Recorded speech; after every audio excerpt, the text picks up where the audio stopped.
pushing a pram while on her phone, and she pushed it like a few inches so that the pram would run on its own while she was on her phone. And this is exactly what we don't want. I think of tomorrow's personal devices as sort of contact lenses that you put on, you don't feel it. It's part of you, and once you put it on, you're using it throughout the day, and you put it off after some time. To design the personal computing platform of the future, my belief is that you have to take a human-centered design approach, which is you have to think about design principles that are important to build this kind of technology. And I'll list 5 of those here. One is if you build something that functions as an extension of your brain, the interaction should be private and seamless. Today, when you're calling someone at home, everyone in the vicinity sort of hears your conversations. When you're typing on the screen, the interaction is not private. So can we make some interaction that is private and seamless? It's very important to build a system that's non-invasive. So you don't want to interface to the brain directly. That won't scale.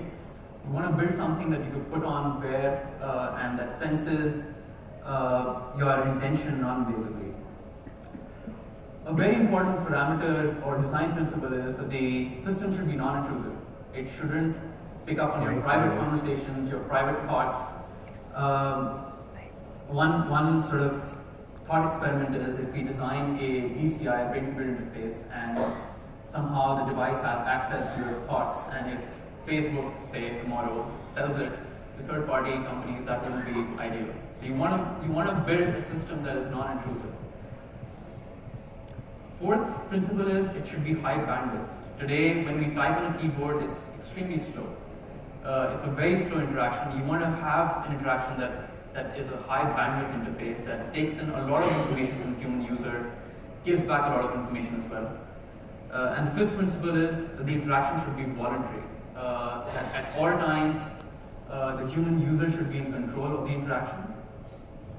So based on these 5 design principles, we at MIT designed the system called Alter Ego. And what the system is, it basically measures tiny neural signals that the brain sends to your speech muscles. So when you're actually speaking to yourself internally, the brain sends these neural signals to your speech muscles, and the extension of the jaw actually picks those signals up. So without voicing anything, without moving my muscles, without doing anything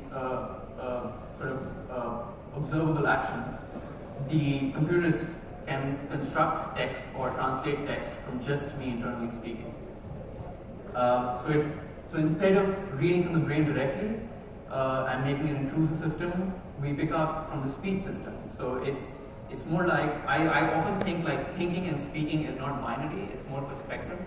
Thinking is a private activity, but you're not in control of it a lot of the time. Speaking is not private, but you're in total control over what you're speaking most times. But internal speech is somewhere in the middle. It brings the best of both worlds. You're in absolute control over what you're saying, but it's also completely private.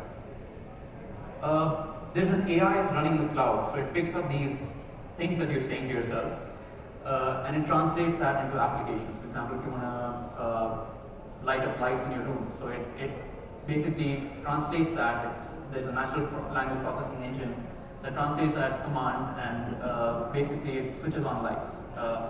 So this AI actually functions as an extension of your brain, in a sense.